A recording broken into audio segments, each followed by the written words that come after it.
Welcome to the City Current Radio Show. I'm your host, Jeremy Park. We're inspired and honored to bring you stories of individuals and organizations making a difference.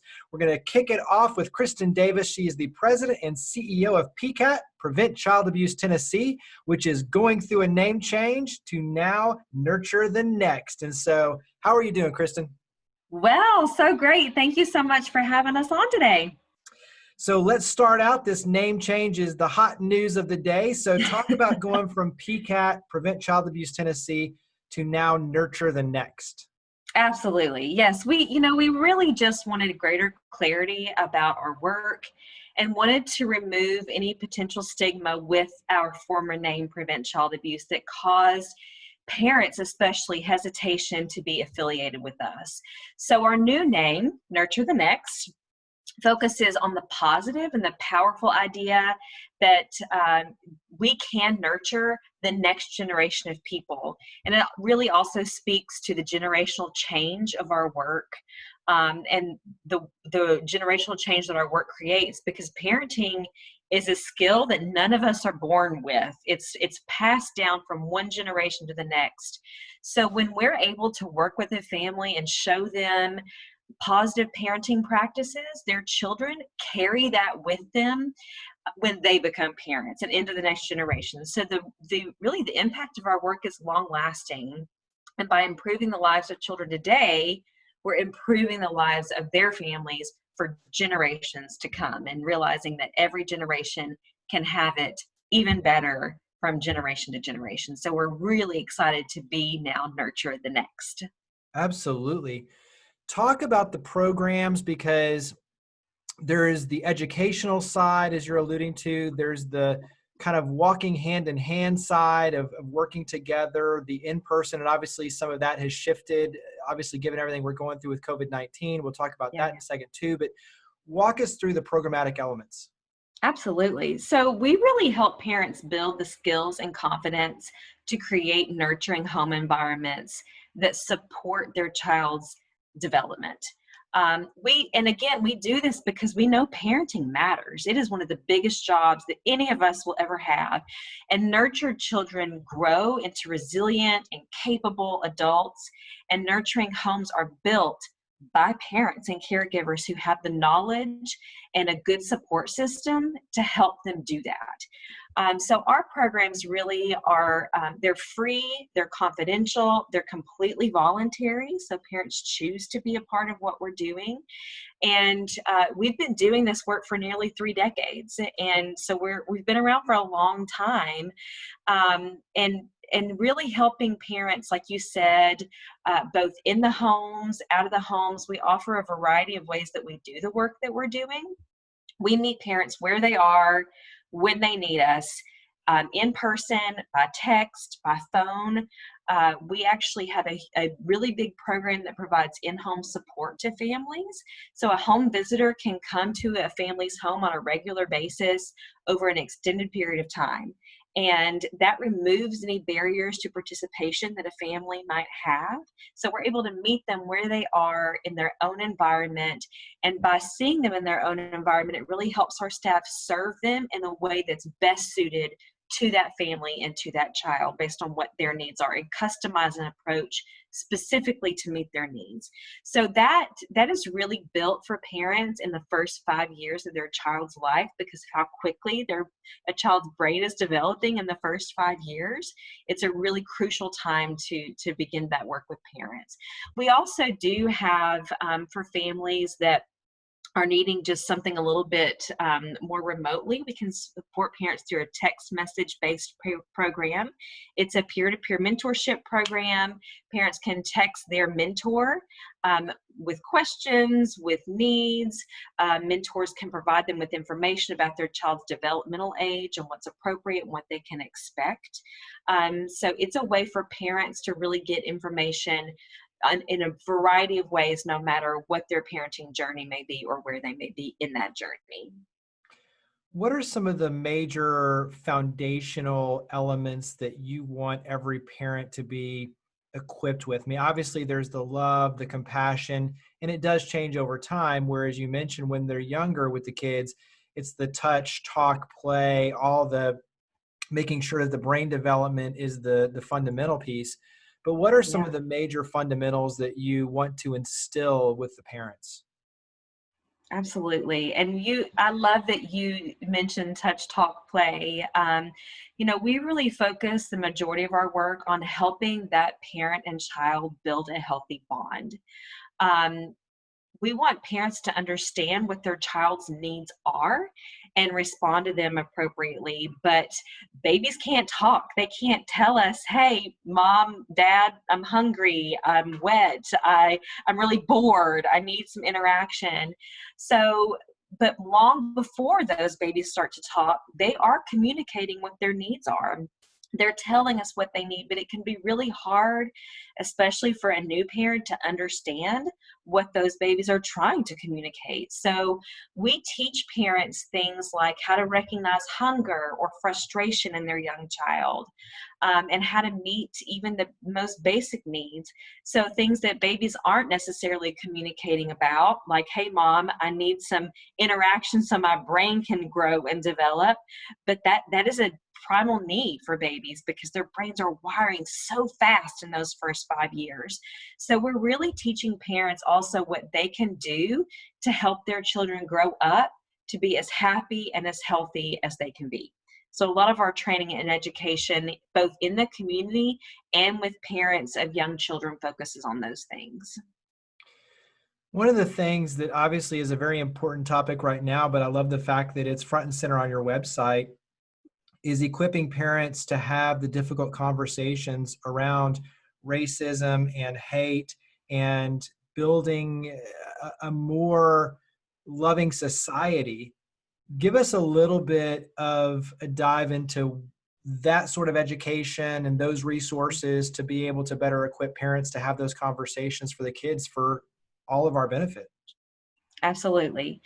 We really, again, just like a nurturing relationship begins at home with a parent and with the caregiver in a positive and healthy environment, unfortunately, we don't want the opposite to happen. We don't want kids to grow up in negative environments where they're hearing negative messages and carrying those things forward with them as well.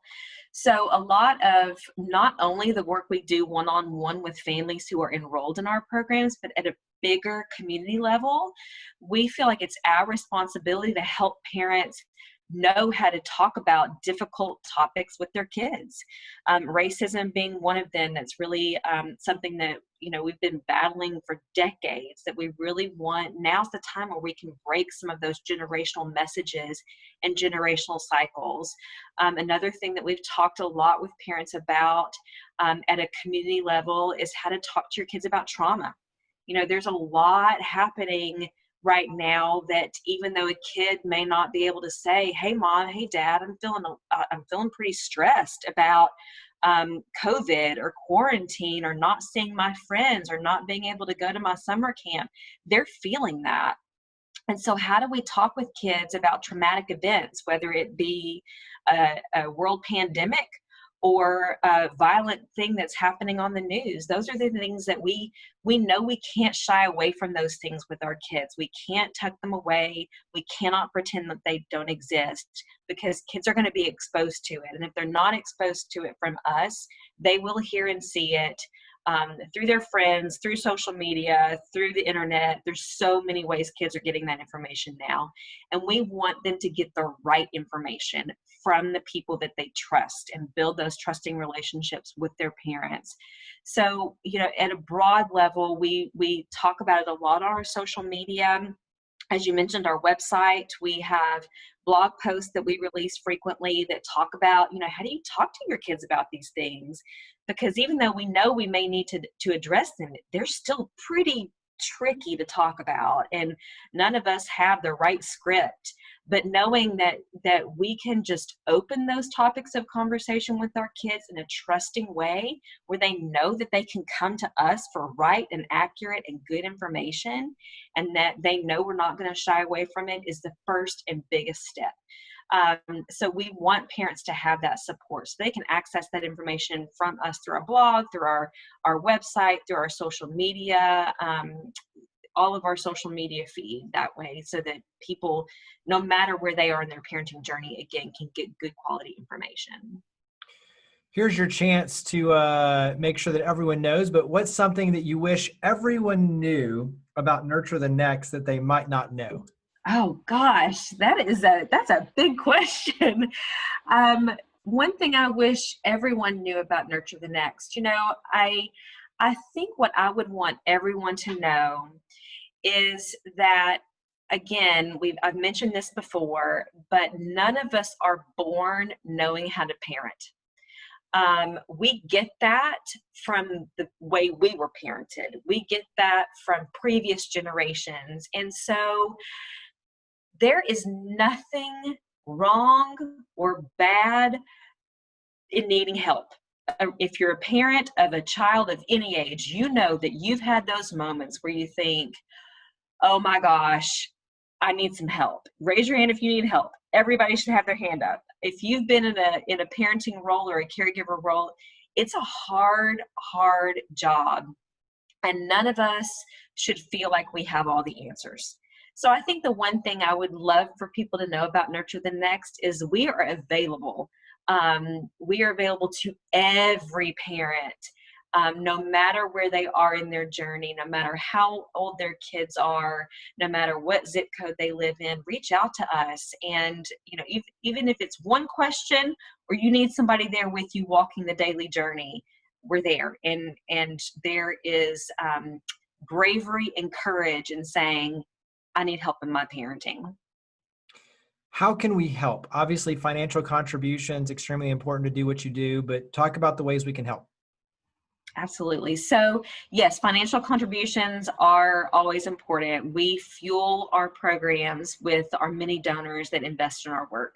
98 cents on every dollar goes straight into our program. So we're really proud of that. Another way that people can help is through volunteering. All of our mentors that are participating in our Nurture TN, our texting program, they're all volunteers. So these are people who have been parents themselves, who've walked that walk, they know what it feels like, and they can help, with the next parenting generation. So all of those folks are volunteers.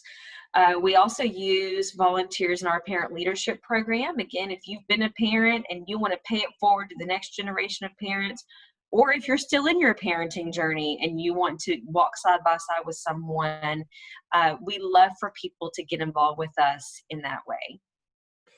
What's something that you've learned, or I'll kind of make this easy in terms of maybe a major pivot that you all have undertaken as a part of the COVID-19 through this process? Yeah, it has been so beautiful, I think, to see the families who are involved in our work and were involved in our programming prior to COVID. We know that parenting is an isolating thing on a good day. So you take that, throw in a global pandemic and quarantine, and you're home with your kids, and you're trying to be a homeschool teacher, and you're trying to be a spouse and a parent and a partner and also have a job. It's a lot. It's just a lot. So I think it's just been so beautiful to see the families who were already involved in our programs and new families who've come into our programs who've just been committed to continuing to be active in that way and be active in staying involved in our programs. We have definitely had to pivot. We want the families we serve to be safe. We want their kids to be safe, and we want our team to be safe. So we have actually been meeting all of our families just like this virtually for about the past 2 months or so, and we'll continue to do that. So we've been really proud of the work that our team has done because we didn't close. Parenting isn't canceled. Parenting goes on, and actually it goes on in an even harder way. So we've been really proud that we've been able to remain focused on our work and our mission and continue to meet families, even if it's in a different format. We also see that families' needs are changing. In the beginning, it's really hard because you don't have access to some of the things that you did before. especially for families that may be living in communities where there are food deserts or there aren't a lot of options for where to go get diapers or formula or safety items. So we've been able to help provide families to have those needs met as well. Well, last question is the easy one, is where do we go to get involved, to raise our hand? So website, social media, phone number, where would you direct everyone? Absolutely. So our website is nurturethenext.org. You can follow us on all of our social media at Nurture the Next. Well, Kristen, greatly appreciate all you and your team do. Thank you for coming on the show. Absolutely. Thank you so much for having me.